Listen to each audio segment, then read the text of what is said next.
বেসরকারি খাতে পরিশোধিত জ্বালানি তেল আমদানি ও বিপণনের কোন খসড়া নীতিমালা বিদ্যুৎ জ্বালানি ও খনিজ সম্পদ মন্ত্রণালয় প্রক্রিয়াধীন আছে কিনা, হ্যাঁ অথবা না বলতে হবে সরকার। 2, তাকে সেই খসড়া আজই ওয়েবসাইটে প্রকাশ করা হবে কিনা। 3, কোন সমীক্ষা কোন খরচ সুবিধা বিশ্লেষণের ভিত্তিতে এই সিদ্ধান্ত সেই সমীক্ষা প্রকাশ করা হবে কিনা। কোন কোম্পানি এ পর্যায়ে ওই বিষয়ে আবেদন বা প্রস্তাব দিয়েছে, তাদের নাম প্রকাশ করা হবে কিনা। 5, দরপত্রের সময়সীমা 42 থেকে 10 দিনে নামানোর সিদ্ধান্তের কারিগরি ভিত্তি কি, এতে দরদাতার সংখ্যা কমছে কিনা তা প্রকাশ করা হবে কিনা। 6, বেসরকারি আমদানিকারক কেলে ভোক্তা পর্যায়ে দাম কে নির্ধারণ করবে, পিএলসি নাকি কোম্পানি। 7, পতিত সরকারের আমলে যে বেসরকারি কোম্পানিতে জ্বালানি তেল বিপণনের অনুমতি দেওয়া হয়েছিল, সেই সিদ্ধান্তের পুনর্মূল্যায়ন হয়েছে কিনা, না হয় কাকে কেন। এটা শুধু আমাদের প্রধানের স্বাধীন বিশেষজ্ঞরা কি করছেন। সাংবাদিক বন্ধুরা, কেউ যেন না ভাবেন এটি নিচক বিরোধী দলের রাজনৈতিক কর্তব্য। দেশের স্বনামধন্য গবেষণা প্রতিষ্ঠান ও প্রত্যয় সংগঠন কিন্তু একই কথা বলছে। Centre for Policy Dialogue CPD commissioner পরিচালক ডক্টর খন্দকার গোলাম মোয়াজ্জেম স্পষ্টভাবে বলেছেন, জ্বালানি এমন একটি অত্যাবশ্যকীয় পণ্য যা মুনাফা করার মতো পণ্য নয়। তার মতে এই কার্যক্রম যত বেশি সংখ্যার অধীনে এবং সীমিত মুনাফার মধ্যে প্রচারিত হয় ততই মঙ্গল। তাই জ্বালানি খাত সরকারের অধীনেই থাকা উচিত। করেছি সেতুও সিপিটির গবেষণা থেকে নেওয়া।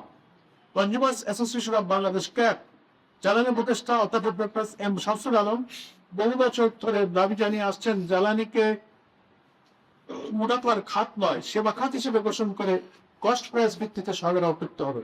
তিনি প্রশ্ন তুলেছেন, কোম্পানিগুলো কত মুনাফা করছে এবং সেই মুনাফা কত রাষ্ট্র পাচ্ছে, সেই মুনাফার থেকে রাষ্ট্র কত পাচ্ছে সরকারকে তা স্পষ্ট করে বলতে হবে। নিয়ন্ত্রক সংস্থাগুলোর ভূমিকা নিয়েও তিনি কঠোর সমালোচনা করেছেন। আইন লঙ্ঘনের ঘটনায় কার্যকর ব্যবস্থা নেই, বরং নিয়ন্ত্রক সংস্থাগুলো অনেক ক্ষেত্রে নিজেরাই আইন মানছে। গত 1.5 দশকের জ্বালানি নীতিকে তিনি সরাসরি পরিবার সৃষ্টি করে লুণ্ঠনের নীতি বলে চিহ্নিত করেছেন। ঢাকা বিশ্ববিদ্যালয় অ্যাকাউন্টিং বিভাগের সহযোগিতা ডক্টর অসাহিতা সুলতানা বললেন, বাংলাদেশের জন্য এখনো এমন বেসরকারি ব্যবস্থায় যাওয়ার সময় হয়নি। কোন বেসরকারি মাতারির হাতে ছেড়ে দিয়ে এলপিজি খাতে যা ঘটেছে তারই প্রভাব হতে পারে বলে তিনি সতর্ক করেছেন। বেসরকারি সিন্ডিকেটের তাপাতে সাধারণ মানুষ সরকার নেতৃত্ব নামে এলপিজি কিনতে পারে না। অর্থাৎ সরকার দাম ঘোষণা করে, সিন্ডিকেট দাবাদে করে, এটি বাংলাদেশের বাস্তবতা। পিচেক ফ্যাক্টরের ক্ষেত্রে একই অভিজ্ঞতা পুনরাবৃত্তি করে ক্ষতিটা হবে যাত্রীভাবে। প্রক্রিয়া ইতিমধ্যে শুরু হয়েছে। গত 2 আগস্ট বাংকারি নীতিমালায় পরিবর্তন হয়ে মেরিন ফুয়েল আমদানিকে বেসরকারি খাতকে সুযোগ দেওয়া হয়েছে। অর্থাৎ পরিশোধিত জ্বালানি তেল প্রকাশ্যে বিচ্ছিন্ন সিদ্ধান্ত নয়, এটি একটা ধারাবাহিক পরিকল্পনার অংশ এবং সেই পরিকল্পনা সত্ত্বেও জাতিকে কিছু জানানো হয়নি। আমাদের দাবি, পরিশোধিত জ্বালানি তেল আমদানি মজুর বিতরণ বেসরকারি খাত ছেড়ে দেওয়ার উদ্যোগ অবিলম্বে স্থগিত করতে হবে। তারপর খসড়া নীতিমালা সংশ্লিষ্ট সহায়ক বেতন প্রকাশ্যে জনগণের জন্য উন্মুক্ত করতে হবে।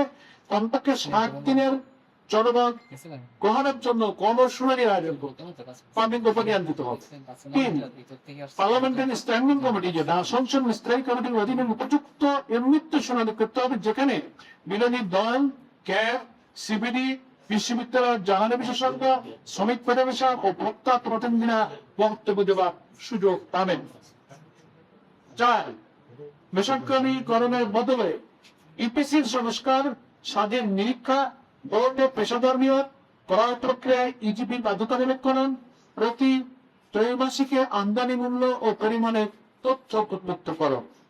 ইস্টার্ন রিফাইনারির দ্বিতীয় লিমিটে ইয়ারের 2 এই কৌশলগত মজবুত সক্ষমতা বাড়ানোর প্রকল্প নির্দিষ্ট সময়সীমা ঘোষণা করে বাস্তবায়ন করতে হবে। জ্বালানি খাতে শ্রমিক কর্মচারীদের আইনি সুরক্ষা খর্ব করার সব সুপারিশ প্রত্যাহার করতে হবে। করছে তাদের কনভার্ট করার জন্য কিন্তু তাদের এই আইনি সুরক্ষার পথ থেকে বন্ধ করার চেষ্টা করা হয়েছে। সাংবাদিক বন্ধুগণ, আমরা বাজার অর্থনীতি বিরোধী নই, আমরা বেসরকারি বিনিয়োগেও বিরোধী নই, আমরা বিরোধী জবাবদিহিহীন হস্তান্তরে কোন দুর্নীতির সুযোগ বিস্তারের আমরা বিরোধী। প্রতিযোগিতা মানে এক চাকে হাত বদল নয়, সংস্কার মানে প্রতিষ্ঠান বেরোবো, প্রতিষ্ঠান বিক্রি নয়। জ্বালানি নিরাপত্তা মানে রাষ্ট্রের নিয়ন্ত্রণ, গোষ্ঠীর নিয়ন্ত্রণ নয়। তাই আমরা চাই সরকার নিজেই এই পুরনো পথ থেকে সরে আসুক জনগণের সম্পদ জনগণের হাতেই থাকুক।